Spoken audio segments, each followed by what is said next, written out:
Bismillah, alhamdulillah, wa salatu wa salamu ala rasulillah wa ala alihi wa sahbihi ajma'in, amma ba'd. Assalamu alaikum wa rahmatullahi wa barakatuh. Dear brothers and sisters, this is your brother Isa Ma. One of my subscribers sent me a video of Sheikh Ahmed Deedat in which he talked about the Chinese people and he asked me if I could do a reaction video on it. And I saw the video is quite interesting, so this is a reaction video to this speech by Sheikh Ahmed Deedat. A little bit of background. I don't think any introduction is needed for Sheikh Ahmed Deedat, right? What a legend. One of the perhaps most impactful Muslims in the modern time. A blessing to the Ummah, really. May Allah have mercy on him. And he has a wide range of knowledge, despite him being most famously known as a very specialized da'i in terms of debates with Christians. But he actually has a lot of cultural awareness. He's very culturally cultivated.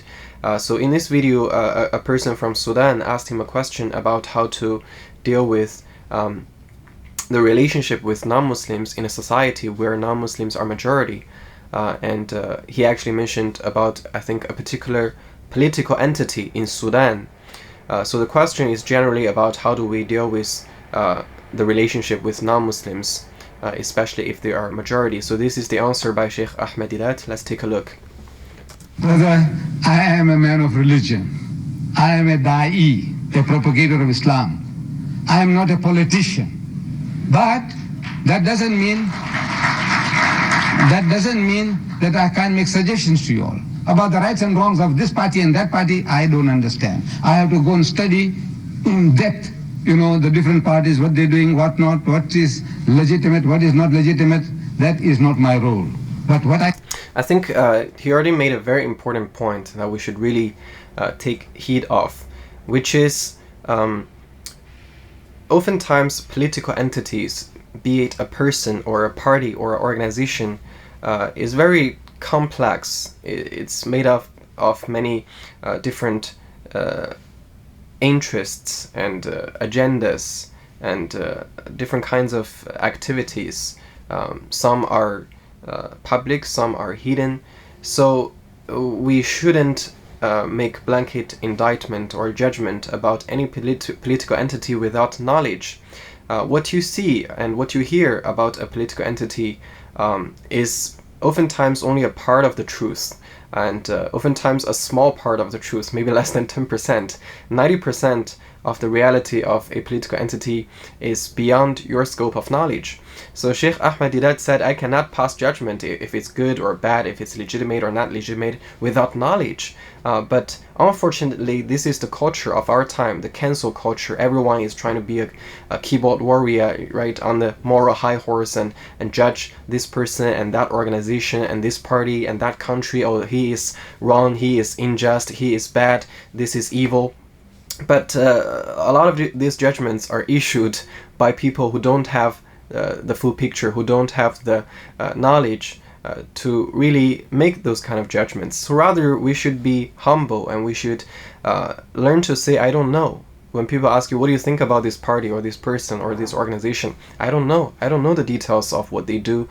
I have a very small amount of information about this entity. So the wise thing for a Muslim to do is to not make any judgment without proper knowledge, because if you say something about a person, about an organization, and if it turns out what you say is not true, then you have committed dhulm, you have wronged that entity by either slander or gossip or at least backbiting, and you will definitely pay for that dhulm on the day of judgment. Your good deed will be taken away by the person you wronged, and if you don't have any good deed anymore, they will put their bad deed on you, and this is a very tragic scenario. So let's learn from Sheikh Ahmed Deedat and not so casually and easily make judgments about other people and organizations and parties and countries and governments, etc. Learn to be humble, learn to be cautious, right? Practice wara'ah, which is a very important concept in Islam. Caution. Don't say things that you don't know. Don't say things that you're not sure about, especially when it involves the reputation and honor of another person and perhaps many other persons. So let's continue. I can suggest, as I suggested to your people, I take it you are a Sudanese from your turban. I make it out. So I did suggest to the people there, I said, look, we are at war. We are at war with the South. And inshallah, I hope and pray, because you are my brothers, that may Allah give you success. That's a natural feeling I have. But I said, you can win the war, but you not lose the peace. Peace you will have to lose. So I said, to win the peace, you have to win the hearts of people. Change them, make them your own. When our Nabi Kareem sallallahu alaihi wasallam, he set his sacred feet in Medina, the Aus and the Hajraj, the two tribes in Medina, two families or tribes, they were on the verge of exterminating one another. Exterminating one another. Our Nabi Kareem sallallahu alaihi wasallam, he set his sacred feet in Medina, and he gave them hablillah. Allah says, وَأَعْتَصِمُوا بِحَبْلِ اللَّهِ جَمِيعًا وَلَا تَفَرَّقُوا إِذْ كُنْتُمْ أَعْدَاءً فَأَلَّفَ بَيْنَ قُلُوبِكُمْ فَأَصْبَحْتُمْ بِنِعْمَتِهِ إِخْوَانًا. He says, and remember, وَكُنْتُمْ عَلَى شَفَا حُفْرَةٍ مِّنَ النَّارِ, and you were on the brink of the pit of fire. فَأَنْقَذَكُمْ مِنْهَا, and Allah saved you from it. That's right. We are also on the brink of the pit of fire. We want to exterminate one another. So now, I said, now we have to learn to talk to the person. We have to learn to talk. Have you learned a word you can utter in his language? A word. Can you say salams to him in his language? Peace. Can you? And I found my Muslim brothers, not only in Sudan, all over the world. Same sickness. We are an arrogant people.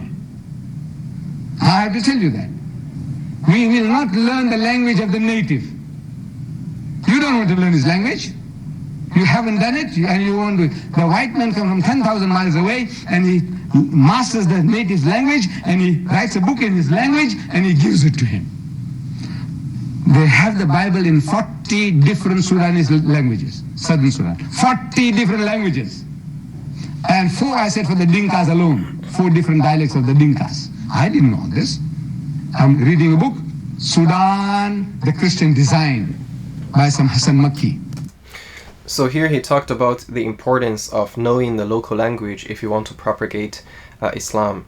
And I think for anyone who's involved in any extent of da'wah should be familiar with this concept. You know, in Hong Kong, there are quite a number of active du'at. May Allah bless their work and help them. Most of them are Pakistani brothers ethnically, and some of them don't speak the local language, which is Cantonese, and they've felt the struggle, they felt the difficulty because of this language barrier.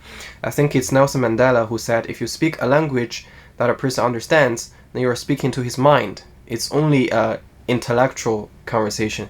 But if you speak to a person with his mother tongue, you are speaking to his heart. It becomes an emotional, a spiritual conversation. So although a lot of Hong Kong people understand English, but when you explain to them in English, it's less impactful than to speak to them in the local language, Cantonese, for example. So Sheikh Ahmed Deedat, he emphasized the importance of learning the local culture. If you truly want to introduce them to Islam, if you truly want to attract them to the beauty and sweetness of Iman, then you need to put yourself down and be humble. And you know, he called that kind of cultural arrogance a sickness. Oh, why should we learn about the language of the kuffar, right? Why should we learn the language of the people who don't even believe in Islam? We learn their language? No, we have our language. We have the Quran, we have the Sunnah. We don't need any cultural element from their culture. But this is a rather selfish understanding. And he gave the example, the comparison between the Christian missionaries, how they do their da'wah.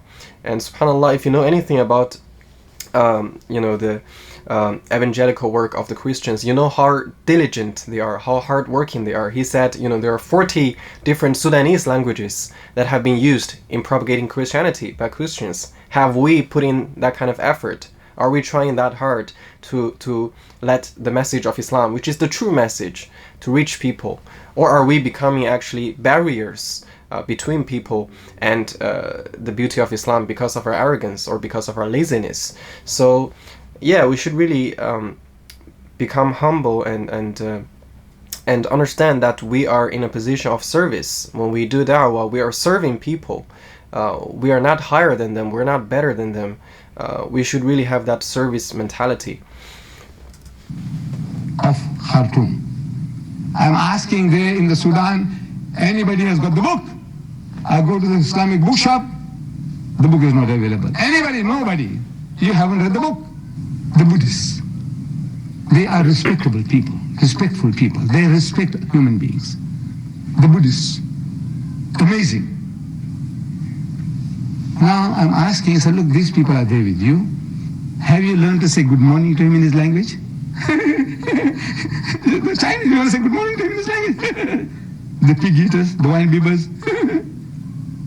You giggle. It's a giggling thing. In Singapore, I said, the guys are ruling you now. It was a part of Malaysia. I don't know whether you know. Singapore was Malaysia. When the British left, they left that system of democracy, counting of heads, and they counted the heads. There were more Chinese heads than Malay heads. So the Chinese came into power. There are now over 2 million, and you are 500,000, the Malays. And till doomsday, you can never catch up. For every 10 Chinese that are born, only 2 Malays are born. So you don't even work hard enough in that field. Damn it all. I said, you have no chance, no hope. Have you learned to say good morning to him in his language? No, it's a joke. I said, look, the guy's going to rule you for eternity, man, till Yawm al-Qiyamah. At least learn to say good morning, learn to live with him. No. It's a shame for him to learn his language. I says, learn to say salams to him in his language. Do you know how to say salams to him in his language? You know what he says? Allah says, وَإِذَا حُيِّيتُمْ بِتَحِيَّةٍ فَحَيُّوا بِأَحْسَنُ مِنْهَا أَوْ رُدُّوهَا. If somebody offers you a courteous greeting, offer him something better, or at least something equal. He doesn't say Muslim or non-Muslim. Anybody who offers you a courteous greeting, you offer him something better, or at least something equal, Allah says. The man says, Salaam alaikum, you ought to say, Wa alaikum assalam wa rahmatullahi wa barakatuh. But I'm too busy. I haven't got the time, you haven't got the time. At least you can say Wa alaikum salam. You say Salaam alaikum, say Wa alaikum salam. At least you can say that, Allah says. But see if you can do better. The Chinese, can you wish him? Nobody. Nobody. I can't find one Muslim in Malaysia. So 30% of your people are Chinese. You do business with them, you work for them, and you can't say Salaam alaikum in their language? No. So I went and university, I want to find out, what do they say, the Chinese? So here, Sheikh Ahmed talked about a phenomenon that he observed at his time, which unfortunately still exists until now, several decades later. I've heard also from people from Malaysia that there seems to be a invisible ethnic division in the country, right? Although there's a large Chinese population, there's a large Malay population, but culturally speaking, they are very divided. Socially speaking, they're integrated, they work together, they do business with each other. But culturally speaking, for example, Islam, in the mind of the Chinese people in Malaysia, is a Malay thing. It's almost, associated with the Malay race. It's a racial thing. And that shows really the Malay people, and although they've been trying, I know there are a lot of du'at who are trying to reach the Chinese people, but not enough has been done to communicate with the Chinese people that this religion is not a racial thing, it's not an ethnic thing, it's not a Malay thing. Not enough has been done regarding this communication, the breaking of this cultural barrier. And one of the reasons is the language barrier. So Sheikh Ahmed mentioned. I've also heard that in Malaysia there, although are a lot of people who do da'wah, but very few who can speak Chinese, introduce the religion of Islam in Chinese. And obviously, when Chinese people hear the Malays talk about Islam in Malay all the time, then they will feel that it has nothing to do with me. It has nothing to do with my people, my race. It's a Malay thing. So, again, he emphasized the importance of learning the language of the people. How do they wish one another? The Malays don't know. I don't know whether the Sudanese Muslims know how to say salams to the Dinka. How do you say it? We say in the Zulu Sagabona. If they're more than we say Sanbona. We say the white man we meet, the African is a Khoimora. We learn the guy's language, man. A salutation, it opens the guy's heart. He softens up towards you, if you can wish him in his language. You know what the Chinese say? The Cantonese Chinese.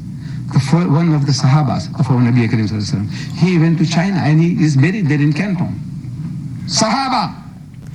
This is a popular theory in the Canton province that Sa'ad ibn Abi Waqqas radiallahu anhu, one of the uncles of the Prophet alayhi salatu wasalam, went to China and built the first masjid, and there is still an area which the Chinese people vastly believe is the burial site of Sa'ad ibn Abi Waqqas radiallahu anhu. Although in terms of the authenticity of this historic account, it's very debatable. There are historians from both China and the Arab world who doubted and suspected this account. They say no. They say that rather it's true that Sa'ad ibn Abi Waqqas radiallahu anhu came to China. It's true that he resided in China for many years, but then before he passed away, he returned to Hijaz, to the Arabic world, and was buried there. So what Chinese people believe to be Sa'ad in China right now is perhaps one of the companions of him, traveling companions, or one of the second generation Muslims. But we can say that he did leave a mark in this part of the history, and he did make an impact to the introduction of Islam to China at that age. But when it comes to the authenticity of this historic account, I would suggest that you don't take it for granted. You don't think it's true just by hearing it over and over again. You should really go to the sources and examine the trustworthiness of such historic accounts, and don't take them as facts too casually and too easily. There is in Canton. Islam reached China 500 years before it reached India. India is nearer, but Islam reached China 500 years before it reached India. You have to explain why. Why? I'm telling the Malays, you don't have to go to China. China has come to you. You don't talk to him, man. You know what the Chinese say? When they meet one another, the Cantonese Chinese, where the Sahaba is buried, that area, they say, "Sik Cho Fan Mia, Sik Cho Fan Mia." You know, have you eaten? Have you eaten? That's a salutation. Have you eaten? No, they know what hunger is. We Muslims ought to know. We fast for one whole month. But we don't realize what hunger is. We don't, it's just a routine, ritual we go through. The Chinese knows what hunger is. So every time he meets a person, he says, "Have you eaten?" If you haven't, whatever is there, come, sit down, eat. I want to review with some clever guys here, see if you can better that. That's a humility, the compassion that he has for human beings. But he's a Chinese, chinky, he's going to go to hell, he's a pig eater and a wine bibber. Learn to humble yourself, win people's hearts. So the Sheikh mentioned a Chinese greeting in Cantonese, 食咗飯未? In Mandarin, 吃了吗? Which is still used today. It's true that people use this as a salutation, as a greeting. Have you eaten? Have you had your meal? And you can see in the video that Sheikh Ahmed became very emotional. He had tears in his eyes, whereas people in the audience laughed at it. This really shows the difference in people's heart and people's understanding and spirituality. Because to Sheikh Ahmed, he really practices لِتَعَارَفُوا. Allah subhanahu wa ta'ala said, "I created you in different peoples and tribes so that you can know each other, so that you can learn from each other." And Sheikh Ahmed, he realized the humility in this expression. Have you eaten is a empathetic and compassionate inquiry, because if you have not eaten, I'm ready to offer you. And he said Chinese people understand hunger. It's also very true, because it's a large population. Historically, that's one of the biggest threats to the people: hunger, famine, lack of food.